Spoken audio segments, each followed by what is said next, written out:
Aktong pagpanuli sa sospek nga naka-helmet sa usa ka establishmento sa Davao City sa pool sa CCTV. Kapin 70,000 pesos nga cash ug mahalong gamit natangag sa sospek sulod lang sa sobra minuto. Ano report ni Argil Relator?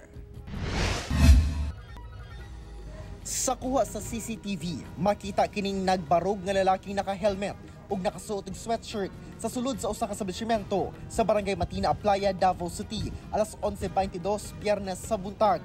Duna siya ginakuri-kuri sa iyang bag. Sumala pa nga nagpakaron ingnon niya customer ang maong lalaki ug nangutana labot sa cash in. Wala magdugay, may diretso siya sa area sa cashier ug didto na matud pa nagdeklara og hold up. Butanga, gikakurat sa cashier, dihang gitiuna na siya og pusil.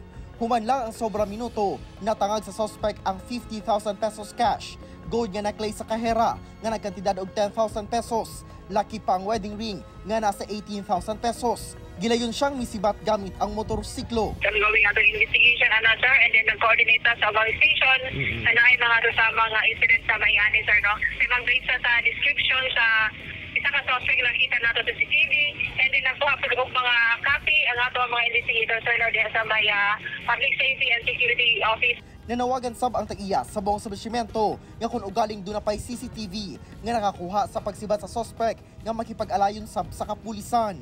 Parayon pa ang pag-ila o pagpangita sa tulisan.